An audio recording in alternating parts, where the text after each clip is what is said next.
Why do Vietnamese call strangers uncle and aunt? Imagine this. You just landed in Vietnam.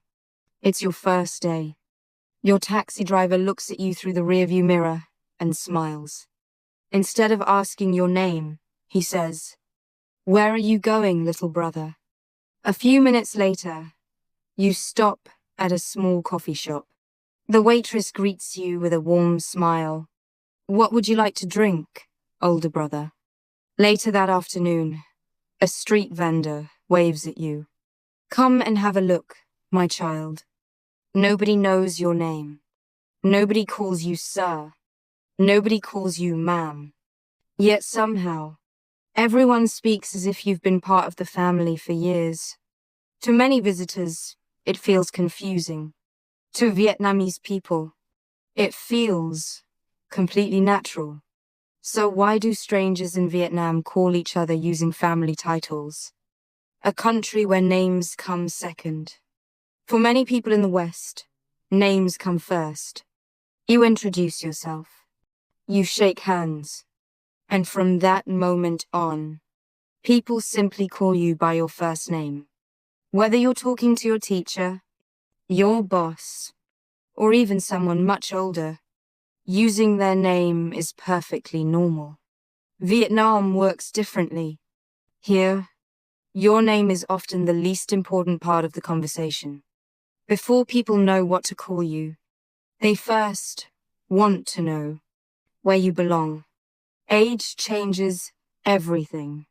One of the first questions a Vietnamese person may ask is surprisingly simple.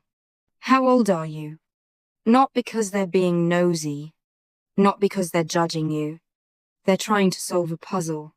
Should they call you older brother, older sister, uncle, aunt, or younger sibling? In Vietnamese, age isn't just a number. It changes the language itself. Every conversation begins with finding the right relationship, a language built around relationships. English has one simple word. You. Vietnamese has dozens. On, chit, em, co, chu, back, ung, ba, con, chow. Each one carries meaning, not just about age, but about respect, warmth, distance, and connection. You are never just speaking to a person. You're speaking from one relationship to another. How did this tradition begin?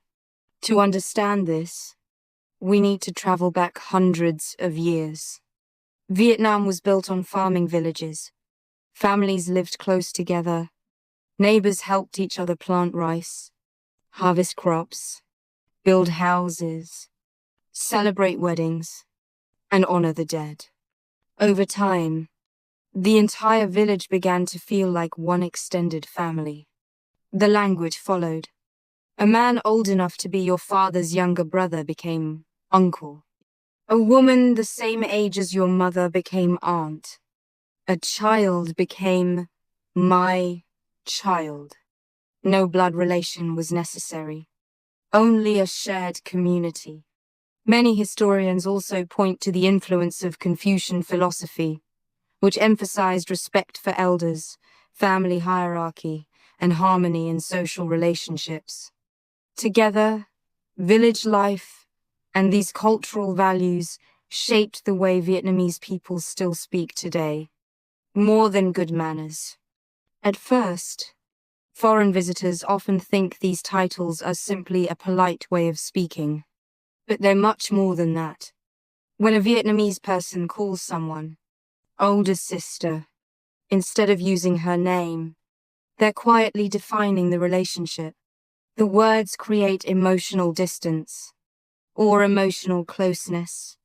They express respect, affection, responsibility, sometimes all at once. Language becomes a way of building trust before friendship even begins. Vietnam today. Modern Vietnam is changing. Young people working in international companies often use first names, especially with foreign colleagues. Social media has also made casual communication more common. Yet step into a local market, a family restaurant, or a neighborhood cafe, and you'll still hear it. An, chi, ko, chu. These words are everywhere. Not because everyone is related, but because Vietnamese culture still sees society as something larger than the individual. Maybe that's what surprises visitors the most. In many places around the world, a stranger is simply a stranger. But in Vietnam, language quietly invites people into a family, even if only for a moment. You may never learn the shopkeeper's name. She may never learn yours. Yet for those few minutes, you're not strangers anymore. You're older brother, younger sister, uncle, aunt, or simply family. And perhaps that's one of the quietest, yet most beautiful traditions Vietnam has to offer. If this story changed the way you see Vietnam, subscribe to Why Vietnamese, because every tradition has a reason, and every answer begins with one simple question. Why?